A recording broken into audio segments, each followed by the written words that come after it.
Planète émotif talentueux est un podcast hebdomadaire qui s'adresse aux adultes concernés par le haut potentiel, le multipotentiel et l'hypersensibilité. À tous ceux qui vivent avec le sentiment de décalage et qui se posent mille et une questions. Vous découvrirez des clés pour vivre pleinement votre singularité de façon authentique par le biais d'entrevues avec des experts du haut potentiel et de l'hypersensibilité, des témoignages ainsi que des épisodes solo relatant de nombreux conseils dans le domaine. Planète émotif talentueux est animé par Nathalie Alsten, senior coach, thérapeute, auteure du livre Émotif talentueux, être soi autrement et fondatrice du congrès Douance, le seul congrès virtuel en francophonie destiné aux adultes surdoués et hautement sensibles. Bienvenue chez vous, en direct de la planète Iti. Bonjour les émotifs talentueux. Alors cette semaine, je vous retrouve avec un nouvel extrait d'une interview du Congrès Douance 2018 cette fois-ci avec la Québécoise Tania Izquierdo. C'est avec elle que nous allons avancer dans cette interview. Alors, Tania, elle est concernée par la douance et par le syndrome d'Asperger et également par le TDAH.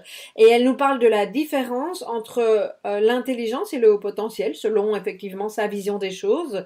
Et elle va nous livrer des clés pour accueillir cette singularité et en faire une force lorsque nous apprenons à la maîtriser. C'est les termes qu'elle utilise.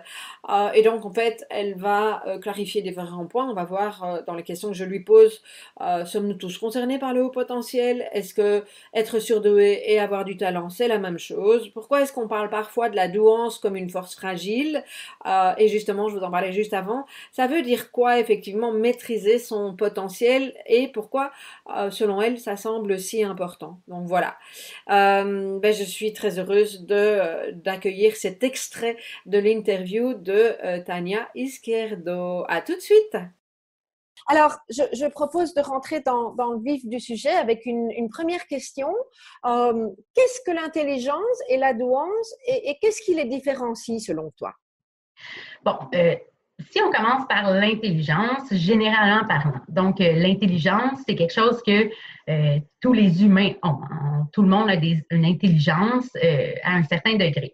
Donc, il n'y a pas de consensus universel sur une définition laconique de l'intelligence, mais plusieurs chercheurs et spécialistes ont donné des définitions laconiques, comme par exemple Howard Gardner, qui lui dit, et je cite, « Une intelligence est une capacité de calcul, une capacité à traiter certains types d'informations qui provient de la biologie et de la psychologie humaine. » Sinon, on a deux psychologues américains, Robert J. Plumin et Ian J. Deary, qui, eux, ont dit, d'un certain point de vue, c'est la capacité de raisonner, de planifier, de résoudre des problèmes, de penser abstraitement et de comprendre des idées complexes, entre autres. Donc, on voit ça, c'est toutes les définitions se ressemblent sensiblement. Donc, si on veut y aller plus en profondeur, il y a les fameuses intelligences multiples de Howard Gardner, qui ont vraiment changé le domaine de l'éducation. Puis, fait intéressant d'ailleurs, en douance, les intelligences multiples ont été traduites, c'est-à-dire que les personnes, les spécialistes en éducation en douance et aussi en identification de la douance ont utilisé ça pour améliorer justement les techniques éducatives et les processus d'identification parce qu'ils se sont dit, bon, la douance peut se manifester dans plusieurs domaines. Donc, ça, c'est vraiment positif. Malgré les intelligences multiples de Gardner ont eu des critiques dues au manque de soutien, de preuves empiriques pour la soutenir. Cependant, fait intéressant, en 2016, des chercheurs sont venus apporter enfin un soutien empirique. Ils ont trouvé que chaque intelligence a en effet sa configuration neuronale distincte. Donc, c'est venu donner du vent à la théorie des intelligences multiples de Gardner. Donc, ça, c'est une intelligence générale. Tout le monde a les intelligences multiples de Gardner à différents degrés. Comme l'intelligence émotionnelle, par exemple, qui est la même chose. Tout le monde a une intelligence émotionnelle à différents degrés. Donc, ça, c'est pour l'intelligence généralement parlant.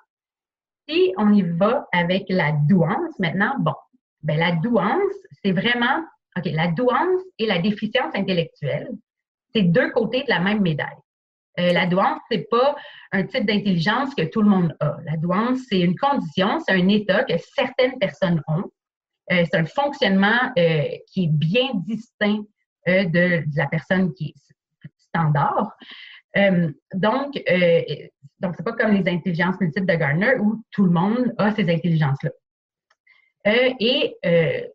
Les personnes, dans la vie en général, là, il y a plein, la Terre est, il y a plein de personnes très talentueuses, très intelligentes, qui accomplissent des grandes choses, mais ils ne sont pas tous nécessairement surdoués. Donc, quelqu'un de surdoué va avoir, c'est entre 2 à 5 de la population selon le seuil qui est retenu.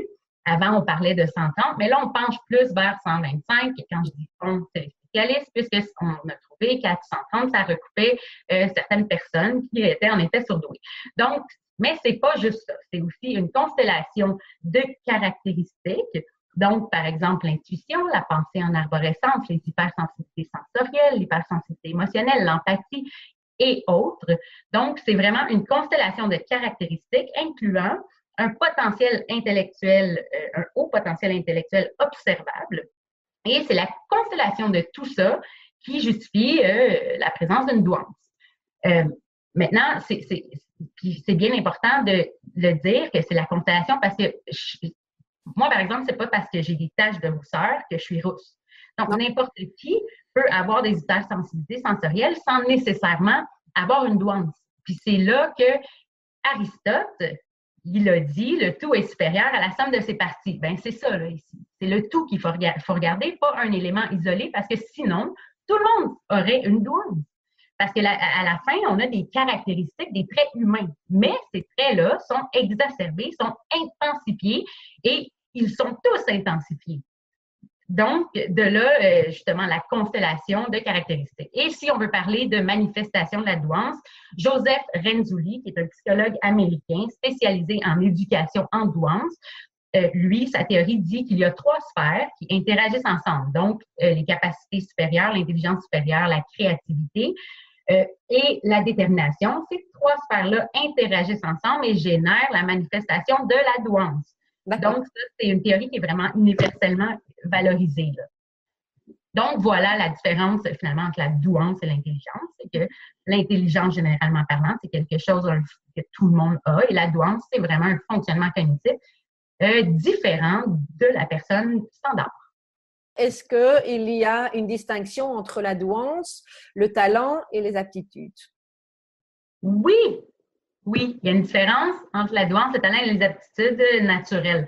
Donc, parce que tout talent et aptitude naturelle, on peut avoir plusieurs perceptions par rapport à ça, mais moi, je dois, dans mon contexte, là, puis dans ce que je vais expliquer ici, je dois faire la nuance entre ces 3 concepts-là. Donc, la douance, comme on a parlé, c'est un fonctionnement. Ça génère des possibilités, le fonctionnement de surdoué. Le talent, c'est quoi? On n'est pas en sachant jouer une pièce de Beethoven. Un talent, ça s'acquiert. On acquiert des talents. Einstein, s'il avait été né avec des loups dans la forêt, je ne suis pas certaine qu'il aurait eu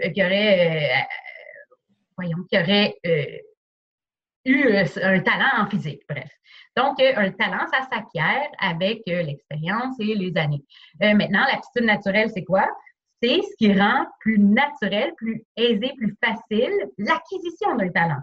Donc, si toi, Nathalie, par exemple, tu as des aptitudes naturelles au piano, moi, j'en ai pas, mais les deux, on a l'intérêt et les deux, on s'y donne autant, mais toi, tu vas plus évoluer, tu vas évoluer plus rapidement que moi, avec moins de ressources, parce que tu as l'aptitude naturelle. Donc, en ayant, et c'est ça. Et la douance, c'est le fonctionnement. Donc, si on a la douance et l'aptitude naturelle, on s'entend que ça peut générer des talents assez extraordinaires.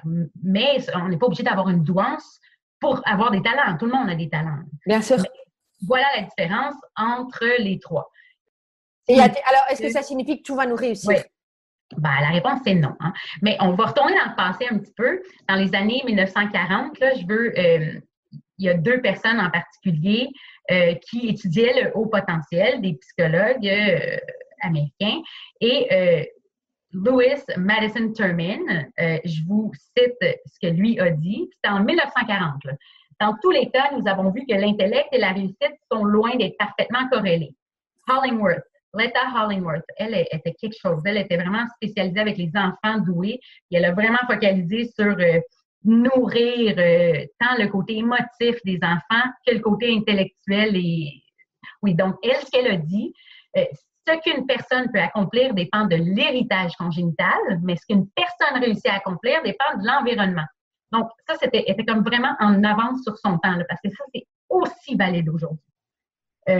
Donc, la douance, ce n'est pas une garantie de rien. Ce n'est que des possibilités. C'est pas parce qu'on a une Ferrari qu'on va nécessairement gagner la course. Pour gagner la course, il faut maîtriser notre Ferrari. Il faut la connaître, notre Ferrari. Hein?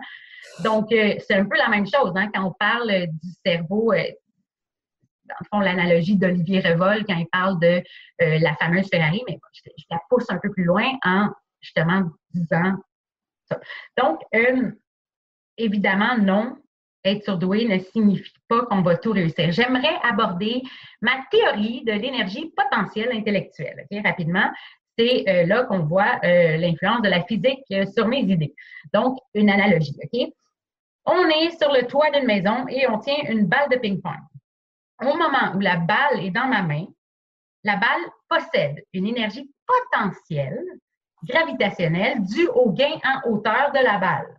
Dès que je la lâche, l'énergie potentielle gravitationnelle se transforme en énergie cinétique. Cinétique, c'est quoi? C'est ce qui est relatif au mouvement.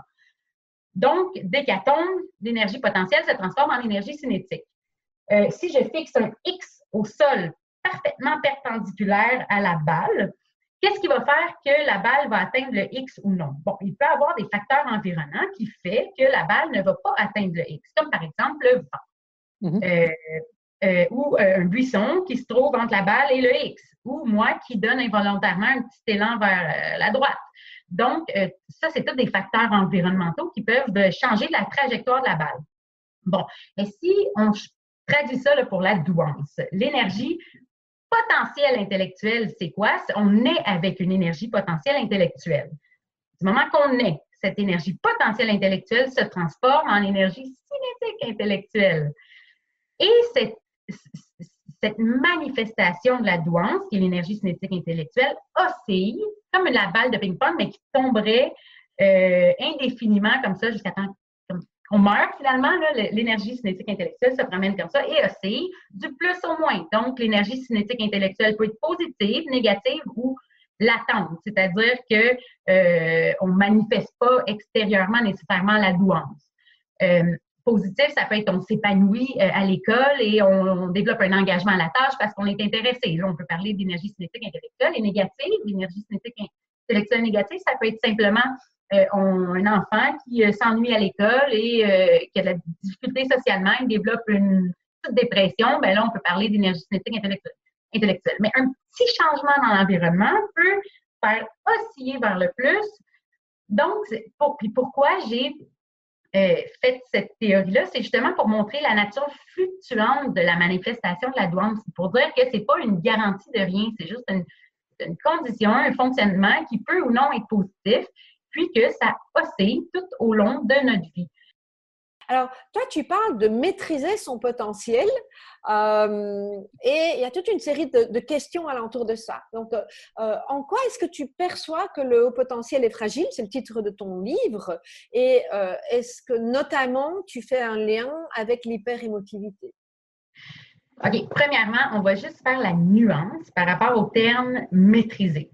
Parce que le terme maîtriser, il y a plusieurs définitions et on peut entretenir plusieurs perceptions aussi quant à ce que représente ce mot-là.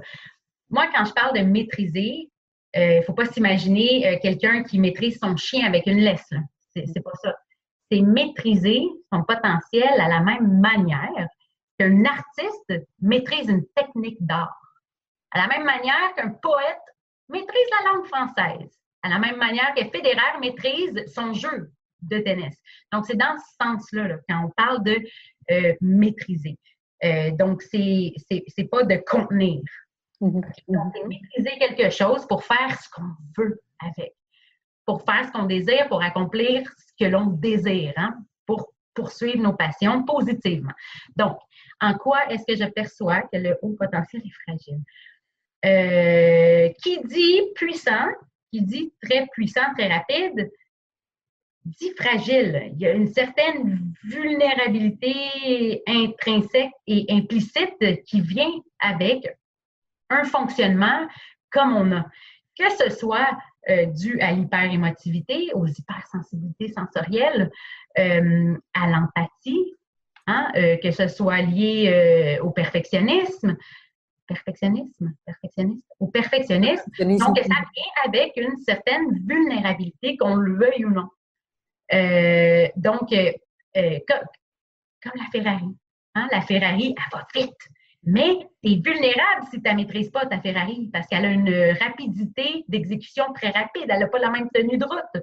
Tu es vulnérable derrière ce volant-là. Donc, c'est un fait, là, en tant que personne surdouée, avec ce fonctionnement-là, on est plus vulnérable aux pertes de contrôle parce que ça va plus vite. Donc, voilà pourquoi je perçois que le haut potentiel est fragile.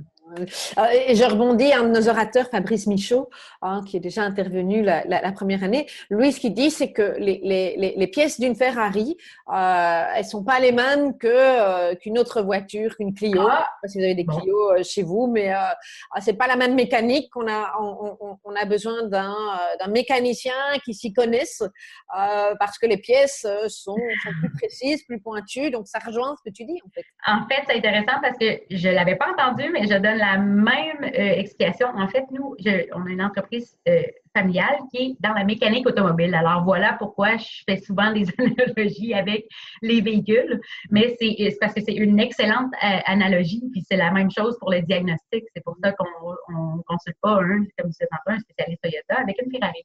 Donc, oui. Pour terminer, quelles sont, selon toi, 3 clés pour permettre de maîtriser son potentiel quand on est surdoué? Qu'est-ce que tu nous dirais? Bon, si on y va par les points généraux plus prioritaires, premièrement, prendre conscience de ses forces, besoins et faiblesses, les accepter et les valoriser. Les valoriser, c'est tellement important.